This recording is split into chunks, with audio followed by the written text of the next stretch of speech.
Hi guys, so in this video I'll be showing you the breakdown of my vocal chain, how I mix vocals, what I use most of the time, and how I make my vocals in my mix to sound so clean and clear and crisp. So let me bring in my mixer channel here. Yeah, so don't mind me, I loaded it on the master channel, but it's not really, it's deactivated. So I'm just going to run through the my chain with you of how this works. So the first here is auto tune. Sorry, hold on. So my first here is auto tune. Most times, whether the artist is a singer or a rapper, these days auto tune kind of like help the artist get sounds better really. So I use auto-tune first of all to tune the vocals. Even if the artist is a really good vocalist, auto-tune just makes it sound better. Unless if it's a hardcore rapper most I can't remember when last I did auto-tune, but most times auto-tune just gets the job done, making vocals sound better. Then the next thing I use is voice denoise. What this does is it takes out background noise, background hum, especially if maybe you're recording vocals with headphones and the headphones is releasing some amount of sound into the mic, so it takes it out. I just use it in adaptive mode and it just works like magic. So I use RX7 from iZotope voice denoise. It works like a charm, really clean, takes care of the noise in any recording or in most recordings.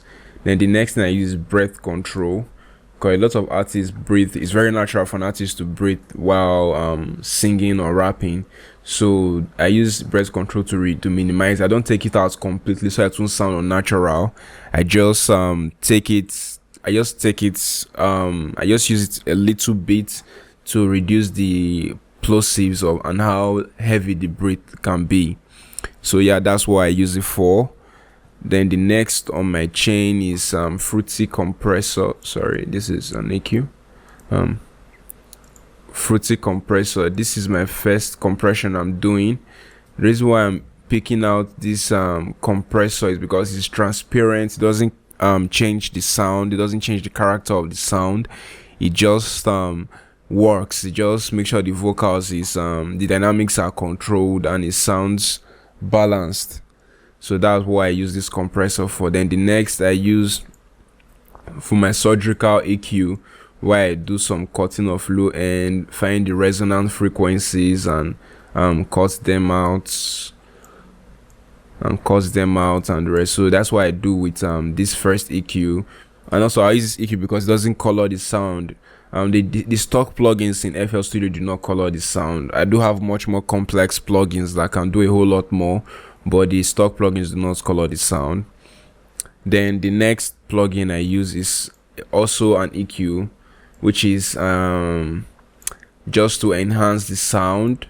After I'm done with the surgical EQ, now this EQ is just to enhance the sound, maybe like to boost a little bit, just maybe give it a little bit shine here, then boost some mids, then maybe even boost some low mids, you understand, and then cut a little bit of low end. So that's what this second EQ is for. Then the next plugin I use is the Crunchessor. This why I like this Crunchessor is that it adds warmth to the vocal and it sticks to it like glue. So this changes the character of the vocals and make the vocal sound heavier as well. So sometimes I use the presets, which is just maybe tight vocals or smooth vocals, depends on what I'm mixing. So I use the Voxengo Crunchessor, really amazing plugin, one of my favorite types of compressors really. Then next I use a delay. Sometimes a delay might not be needed. A delay might just be sometimes I don't even use delay for a track, but if I use delay, I use the little. So Fruity Delay is my favorite delay plugin in FL Studio. Yeah, so I just use it to add a little bit of bounce or fill up space from vocals. So that's what I use the Fruity Delay for. The next is Fruity Reverb 2. I prefer this over the Fruity Reverb 1 because this one, like, it can be more controlled and it sounds more realistic than the Fruity Reverb 1. Even I also use more reverbs from Waves. I have reverbs from Waves. I have reverbs from FabFilter. I have reverbs from different plugin manufacturers. But Fruity Reverb 2 just sounds, to me, sounds most natural. I'm really cool with how the reverb sounds. Like, I can do a whole lot. I can even add reverb to the mid or the side channel, depends. I can even do side, like, it's a whole lot I can do with this reverb. The Fruity Reverb is small but it's very powerful and it's natural. I like my reverb to sound natural, unless I want to go for an exaggerated effect. That's when I can do a much more I can use a much more complex reverb, but this reverb gets me there. Fruity Reverb 2 is my go-to reverb for when mixing in FL Studio. Then Fruity Compressor, I use it again at the final phase of after all my plugins or effects to lock everything in, to just make it click. Like I said, it doesn't color the sound, so it won't make it sound warmer or change the punchiness of the vocal chain. It just makes everything stick together without even knowing that it's there, but it just makes it stick together.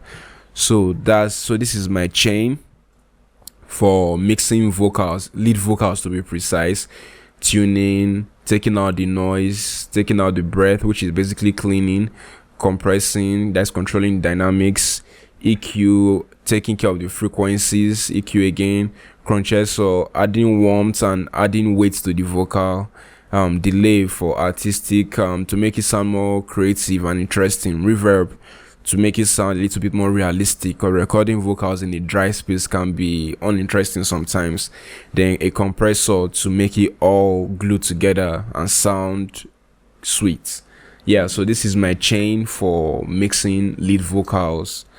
Yeah, so let me know what your current chain is and which plugins you use for tuning, taking care of noise, compression, EQing, and delay and reverb. I want to know your favorite plugins for those processes. It's your boy Sir Classy. Cheers.